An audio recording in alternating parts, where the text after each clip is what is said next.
आप क्या चाह रही हैं? सबीन एक ऐसे शख्स की बीवी बने जिसका शौक है शादी करके तलाक देना। जरा सोचिए, अब क्या सबीन उसकी तीसरी बीवी बनेगी?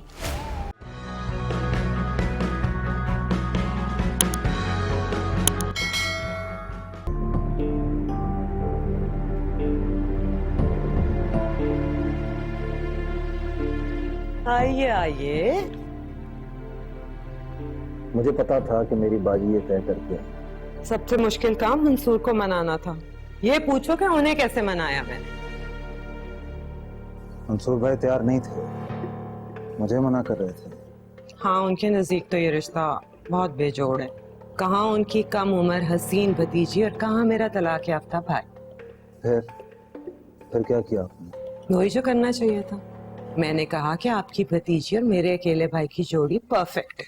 अब तुम्हारे पास पैसा है और दामाद तो बड़े बेटे की तरह होता है, तुम उनका ख्याल रखोगे। हाँ जी, औरों को इतना लुटा देता हूँ, उनका भी भला ही हो जाएगा। लेकिन मंसूर ऐसा नहीं सोचते। अरे उनसे ज्यादा चालाक तो भाई साहब हैं। मेरा ख्याल था वहां रोने धोने की एक्टिंग करनी पड़ेगी। नहीं भाई, उन्होंने तो चुप साध ली, एक लफ्ज नहीं निकाला। बर्थडे वाले दिन उन्होंने देख लिया था ना कि मैं कोई हल्का आदमी नहीं हूँ। हाँ, मुझे भी यही लगता है। सोच रहे होंगे कि वैसे तो अमीर दामाद मिलना नहीं, अब मुर्गा खुद चल के आ गया तो इसे हलाल कर। मैं मुर्गा हूँ, आप शिकरे को मुर्गा कह रही हैं। जानती हूँ, लेकिन सबीन से शादी के बाद ये तमाम लड़कियां दोस्तियां छोड़नी पड़ेगी। हाँ जी, शादी तो हो जाने दीजिए, पहले ही धमकियां देना शुरू कर दी आप। But actually I am quite happy.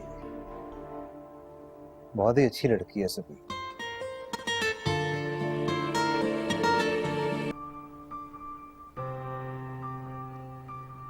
अम्मी, आपको इनकार कर देना चाहिए था।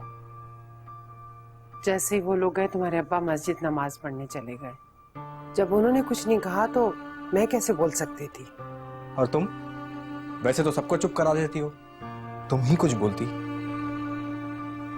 मेरी तो समझ से बाहर है, ये चाची जान ने किस किस्म का रिश्ता दिया है? उन्होंने रिश्ता भेजा ही कब है? उन्होंने तो रिश्ता तय कर दिया, ना इनकार का मौका दिया ना ही इकरार का। तय कर दिया? बाबा भी ना कभी कभी हद पार कर देते हैं। भाई ठीक है, मैंने माना कि उनके हम पे बहुत एहसान आते हैं। 2 साल से वो उस घर का खर्चा चला रहे हैं, और मुझे ये भी अच्छे से याद है कि जब बाबा हॉस्पिटल में एडमिट थे तो उन्होंने सारा खर्चा उठाया था। लेकिन इसका मतलब ये नहीं है कि वो किसी भी आवारा शख्स के साथ सबीन का रिश्ता तय कर दें। नहीं अम्मी, तुम्हारे अब्बा ने कभी किसी का एहसान नहीं उठाया, हमेशा इस घर के बड़े बन के रहे। मगर अब हालात ही ऐसे हो गए, एहसान तले इतने दब गए हैं कि उनकी हिम्मत ही नहीं हुई कुछ बोलने की। अम्मी कुछ भी हो, आप बाबा से कहें कि वो इस रिश्ते से इनकार कर दें। बल्कि मुझे तो हैरानगी है, आपने अभी तक उनसे बात क्यों नहीं की? मेरी हिम्मत ही नहीं हुई उनसे बात करने की। लो, फिर हिम्मत। अम्मी, आप क्या चाह रही हैं? सबीन एक ऐसे शख्स की बीवी बने जिसका शौक है शादी करके तलाक देना। जरा सोचिए, अब क्या सबीन उसकी तीसरी बीवी बनेगी? अल्लाह ना करे नबील, तुम किस किस्म की बातें कर रहे हो? तो फिर जाएं, जाकर बात करें बाबा से। अम्मी जाएं प्लीज। ठीक है, मैं जाके तुम्हारे अब्बा से बात करती हूँ।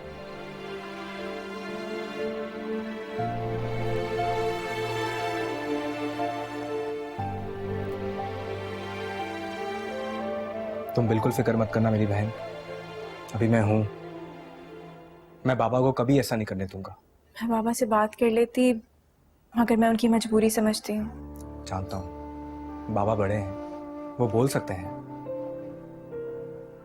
वैसे मैं सोच रहा था, मायरा अपने मामू के पैसों का बहुत शो ऑफ करती है। शादी कर लो उससे, अमीर हो जाओगी यार। नबील, अल्लाह ना करे, मुझे नहीं होना ऐसा अमीर। बस अल्लाह करे बाबा जाके चचा जान से बात कर लें अच्छे चचा ने इनकार करते हैं। अल्लाह ताला प्लीज। सही बात है। नहीं मैं कल आ जाऊंगी। ओके, खुदा हाफिज। सामने को मुझे कहते हैं जी हेरा मानी। सब्सक्राइब करें यूट्यूब चैनल अगर आप ARY के ड्रामे देखना चाहते हैं और अपना बहुत ख्याल रखिएगा। Thank you.